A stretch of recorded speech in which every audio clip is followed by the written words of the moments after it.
could be good for me. दोस्तों नमस्कार, आज आपका स्वागत है एक बहुत ही खास वीडियो में।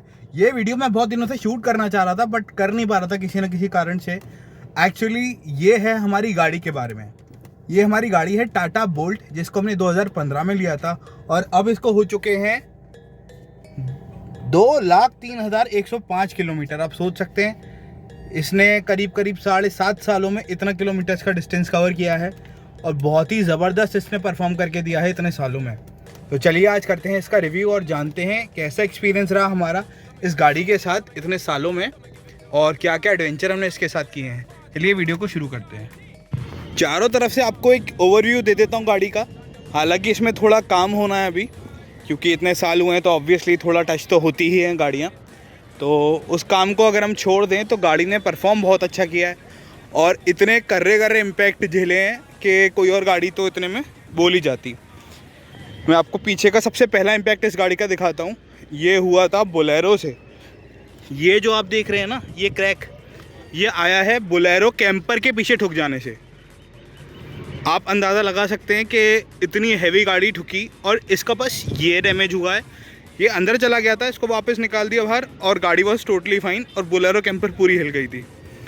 ये डैमेज ये रिसेंट ही किसी गाड़ी के बुल बार से हुआ है। करीब ब्रेजा साइज़ की गाड़ी थी और उसका बुल बार था जिसकी वजह से डैमेज हुआ है। ये रिसेंट ही है। और बाकी इस गाड़ी की स्पेसिफिकेशंस मैं आपको बता देता हूँ एक बार। तो दोस्तों मैं इस गाड़ी के स्पेसिफिकेशंस आपको बता देता हूँ। ये है 2015 की टाटा बोल्ट जो कि आती थी 1.3 लीटर क्वाड्रा जेट इंजन के साथ, जो कि मल्टी जेट इंजन है फिएट की तरफ से। ये पावर देती है 75 PS की और इसमें टॉर्क है 190 Nm का। तो 1248 सीसी का टोटल ये इंजन है जिसको 1.3 लीटर कहते हैं। और इसके अलावा अगर गाड़ी की बाकी स्पेसिफिकेशंस की बात कर लेते हैं तो गाड़ी की लेंथ कुल है 3.85 मीटर्स की। इसकी ब्रेथ है लगभग 1700 मिलीमीटर्स की। इसकी हाइट है अराउंड 1600 मिलीमीटर्स की। वहीं अगर हम इसके व्हील बेस की बात कर लें तो वो अराउंड 2500 mm है, 2450 mm टू बी एग्जैक्ट। इसमें जो टायर साइज़ आता है वो आता है 85 65 R15। ये हमने अपग्रेड कराया था, जबकि ओरिजिनल साइज़ था 175 65 R15। तो और जो उसका स्पेयर व्हील है वो थोड़ा अलग साइज़ का आता है, वो 14 साइज़ में आता है। बाकी स्पेसिफिकेशन सेम है। ये एक 5 सीटर गाड़ी है और इसमें स्पेस की और कंफर्ट की कोई कमी नहीं है। अगर कमी है किसी चीज़ की तो वो है इंटीरियर में स्पेस की, जहाँ बॉटल्स और बाकी सामान रख सकते हैं। उसके अलावा इसका बूट स्पेस भी थोड़ा कम है। वहीं अगर हम उस टाइम के हिसाब से फीचर्स की बात करें तो इसमें फॉग लैम्प कंपनी से ही आते हैं और प्रोजेक्टर हेडलैम्प्स आते हैं इसमें। और सामने की तरफ कोई सेंसर नहीं दिया हुआ, ना ही रियर में दिया हुआ है। ये टॉप एंड वेरिएंट है तो इसमें अलॉयज़ आते हैं कंपनी से, कंपनी के ही अलॉयज़ हैं टाटा के। एंड इसमें अगर कोई इशू है तो वो है बूट स्पेस का। लेते हैं इसका बूट स्पेस कितना है, हालांकि काफ़ी कम है। ये इसका बूट स्पेस है, ज़्यादा खास नहीं है लेकिन सफिशिएंट है अगर आप सिटी राइड्स को ज़्यादा प्रेफर करते हैं। रियर में इसमें वाइपर दिया हुआ है और कैमरा, यहाँ कोई भी सेंसर नहीं है रियर में। वहीं अगर हम इंटीरियर में फीचर्स की बात करते हैं तो ये टच स्क्रीन एंटरटेनमेंट सिस्टम आ जाता है। 8 स्पीकर JBL सिस्टम है जो कि बहुत ही लाजवाब साउंड देता है। हालांकि अब इस गाड़ी को 7.5 साल हो चुके हैं लेकिन अभी भी मैं आपको अगर साउंड सुनाऊं तो बहुत लाजवाब आती है। दोस्तों ये है इसका इंफोटेनमेंट सिस्टम। ये दिखा देता हूं मैं आपको। AC कंट्रोल्स ये आते हैं, ये AC पे दिखाता है AC कंट्रोल्स को। ये मीडिया का ऑप्शन है, रेडियो का ऑप्शन है, फ़ोन का ऑप्शन है। फ़ोन कनेक्ट कर सकते हैं आप, इससे कॉल कर सकते हैं आप। और सेटअप है, काफ़ी सारे फीचर्स हैं इसमें। डिस्प्ले ऑफ भी कर सकते हैं हम। एंड बाकी तो नॉर्मल फीचर्स जो होते हैं, SD कार्ड भी लग जाता है, पेन ड्राइव भी लग जाती है इसमें। और उसके अलावा ब्लूटूथ से कनेक्ट करके आप म्यूज़िक चला सकते हैं। तो कई सारे ऑप्शंस हैं। अब दोस्तों इसका म्यूज़िक सुन लेते हैं एक बार फुल वॉल्यूम करके।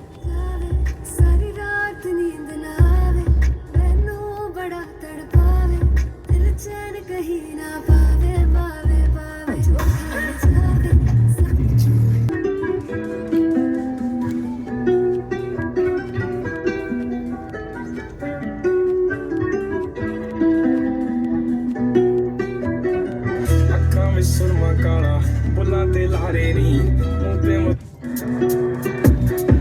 जुल्फां दे जाल सिरे नी खुदा दा कहर कुड़े नैन बेकाबू तेरे बनदे आ जहर कुड़े बस इको मंगी रब तो मंगी तेरी खैर कुड़े साडा कसूर सिकादा गंढिया जो महर तानी चलदे प्यार सोहणीए तानी तो दोस्तों ये था इस गाड़ी का म्यूजिक सिस्टम। इसके अलावा इसमें क्लाइमेट कंट्रोल दिया हुआ है, ऑटो एसी है। लॉकिंग सिस्टम इसका स्पीड सेंसिंग है, यानी कि 10 की स्पीड से ऊपर ही अपने आप गाड़ी लॉक हो जाती है। सेंट्रल लॉकिंग है, रिमोट दिया हुआ है। इसकी चाबी मैं आपको दिखा देता हूँ। ये इसकी चाबी है जो कंपनी से आती है, टाटा की ओरिजिनल चाबी है ये। और ये टॉप एंड वेरिएंट है, इसमें एक की आती है और एक ये रिमोट आता है। पावर विंडोज़ हैं इसमें, प्रॉपर अच्छे से काम करती हैं, जो कि अभी भी सारी। हाँ, इसमें कप होल्डर की कमी है, ये इकलौता कप होल्डर है, दरवाज़ों पे कोई भी कप होल्डर नहीं है। लेकिन यहाँ पर काफ़ी स्पेस दिया हुआ है, आप देख सकते हैं। ये भाई अब यहाँ बैठ गया है, इसकी हाइट है 5'8", और कैसा कंफर्ट है, आप किस तरह से बैठे हैं यहाँ पे? बढ़िया तरीके से बैठे हम, बिल्कुल कंफर्ट में, कोई आगे तो नहीं कर रखी ना अपनी सीट? अब इसी पोजीशन में आप पीछे आके बैठिए बिना कट के, और दिखाइए कि पीछे कितना स्पेस है। दोस्तों आगे की सीट 5'8" के हिसाब से एडजस्टेड थी, बल्कि 5'9", और अभी आप देख सकते हैं पीछे ये कितने कंफर्ट में बैठा है। इसके इंटीरियर स्पेस में कोई कमी नहीं है, यहाँ पर आराम से 3 लोग बैठ जाते हैं इजीली। एंड अगर हम ड्राइवर साइड की एंट्री की बात कर लेते हैं तो ये है हाइट एडजस्ट। इस सीट में हाइट एडजस्ट सिस्टम भी आता है, और ये सारे डोर लॉक सिस्टम, और ये जो ORVM है उसको एडजस्ट करने के लिए इलेक्ट्रिकली दिया हुआ है सिस्टम। अब आ गए हैं गाड़ी के अंदर और देखते हैं इसका कंसोल। तो ये है इसका मीटर कंसोल, और इसमें ये टाइम है, ये टेम्परेचर दे रखा है।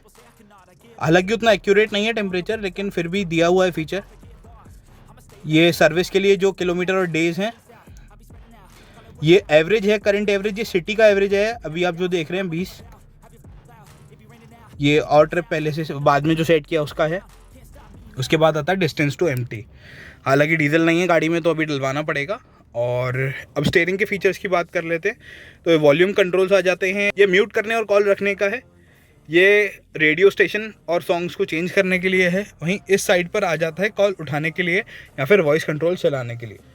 ये दिया हुआ है IRVM, जो कि एडजस्टेबल है डे नाइट के हिसाब से। ऑटोमेटिक नहीं है, लेकिन दिया हुआ है सिस्टम। और ये आप रियर सीट्स देख सकते हैं, कितनी स्पेशियस सोफा लाइक सीट्स हैं, इतनी कंफर्टेबल सीट्स मैंने XUV 500 के अलावा किसी गाड़ी में नहीं देखी हैं अभी तक। इसे मैं कभी किसी गाड़ी में ट्रैवल करता हूँ तो उतना एंजॉय नहीं कर पाता हूँ। वहीं दोस्तों अगर हम अब इस गाड़ी की जो टोटल ट्रिप्स हैं उसके बारे में बात कर लेते हैं, तो अभी हमने लास्ट ईयर 2 मनाली की ट्रिप्स करी थी। एक पे पूरी फैमिली गई थी और एक पे पापा अपने फ्रेंड्स के साथ गए थे। तो जो सेकंड वाली ट्रिप थी जो कि हमने मई एंड में करी थी, उसमें 5 लोग पूरे इस गाड़ी में बैठे थे। और उसके अलावा 5 लोगों का 1 हफ्ते का लगेज था, जो कि हमने कैसे ना कैसे करके पीछे एडजस्ट कर लिया था। और उसके अलावा जो गाड़ी ने एवरेज दिया उस पूरी ट्रिप पे अराउंड 18 का एवरेज दिया, और टोटल चली थी गाड़ी 1800 कुछ किलोमीटर। तो बहुत ही शानदार परफॉर्मेंस थी गाड़ी की, इतने लोड के बावजूद। मैक्सिमम जबकि पहाड़ों में हम कितने किलोमीटर चले, हम मनाली से शिमला भी गए थे, अटल टनल भी क्रॉस किया इस गाड़ी से। मल्टीपल ट्रिप्स ये नैनीताल, पिथौरागढ़ और अल्मोड़ा साइड की कर चुकी है, जिसमें से 2-3 ट्रिप पिछले साल ही थी। और ये गाड़ी इनिशियली 2019 तक 18 तक ये गाड़ी चल चुकी थी अराउंड 1,40,000 किलोमीटर्स। उसके बाद के किलोमीटर एक तो कोविड की वजह से कम हुए, और उसके बाद मैं आगरा आ गया वापस से। मैं पहले जॉब करता था गुड़गांव में, तो उस टाइम में सबसे ज़्यादा ये गाड़ी रन की है, हर हफ्ते जाना आना। और प्लस उस टाइम में कुछ फैमिली में मेडिकल इश्यूज चल रहे थे, तो उस टाइम में बहुत आगरा टू दिल्ली रन हुआ। और उसी वजह से ये विदिन अपने आने के 3-4 साल के अंदर 1,40,000 किलोमीटर चल गई थी। हालांकि उसके बाद से ये सिर्फ 60,000-65,000 किलोमीटर ही चली है।